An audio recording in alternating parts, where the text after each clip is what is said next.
ચાલો દોસ્તો, આજે આપણે બનાવવાના છીએ મગના ઢોકળા.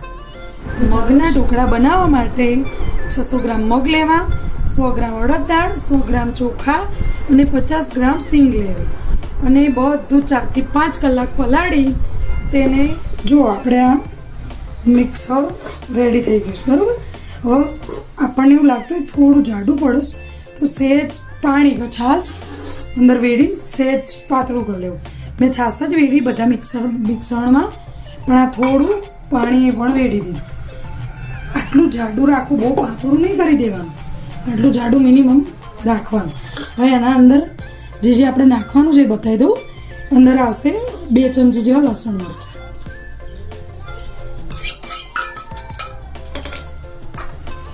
2 ચમચી જેવા આવશે મરી પાવડર. કોઈને વધારે તીખું લાગતું હોય તો ઓછા પણ નાખી શકાય. સ્વાદ અનુસાર મીઠું લઈ લેવું. સાજીન ફૂલ આવશે 1 ચમચી જેવા અને ચીલી ફ્લેક્સ. જો કે મરચું પણ આપણે ઉપર નાખવું હોય તો નાખીએ, પણ આ હું ચીલી ફ્લેક્સ લેવું. બરાબર. એ આપણે થાળીમાં મિશ્રણ કાઢ્યા પછી નાખવાનું છે. બરાબર. અને આ નાખીને 5 મિનિટ હલાવી દેવું. ખૂબ જ સરસ હલાવી દેવું, સરસ રીતે એક્ટિવ થઈ જાય પછી આપણે 2 જ મિનિટમાં થાળીમાં મૂકી દેવું. આપણે ઢોકળાની પ્લેટો સહેજ તેલવાળી કરી દેવી અને એમાં પછી બધું બેટર લઈ લેવાનું.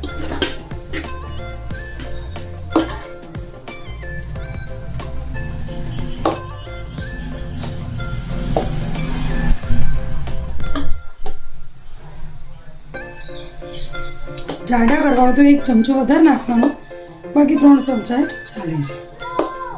હવે એ નાખ્યા પછી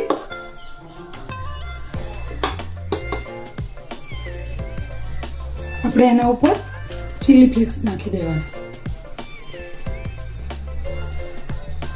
થોડો તીખાશનો ટેસ્ટ રહે એ માટે. છોકરા માટે બનાવો તો ના નાખો, છોકરાને તીખું પડે એટલે.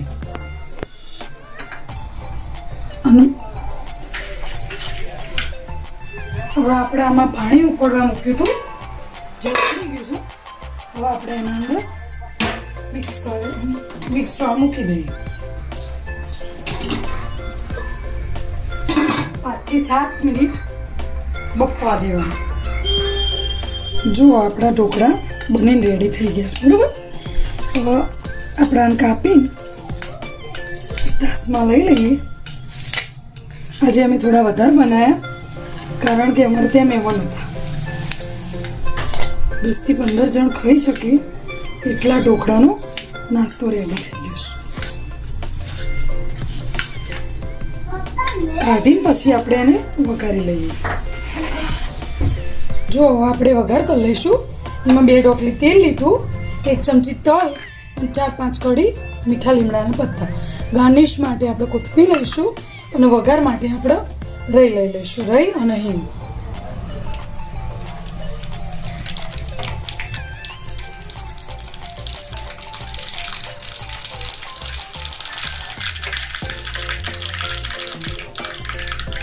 રાઈ પછી તરત હિંગ નાખી મીઠો લીમડો નાખી દેવો અને તલ નાખી દેવો.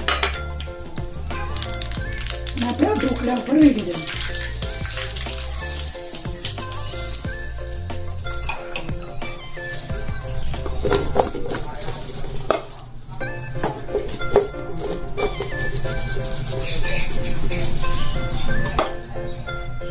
ગાર્નિશ કરી.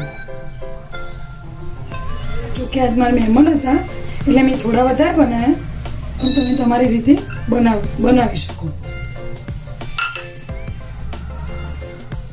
ચાલો દોસ્તો, આપણા ઢોકળા બનીને રેડી થઈ ગયા છે.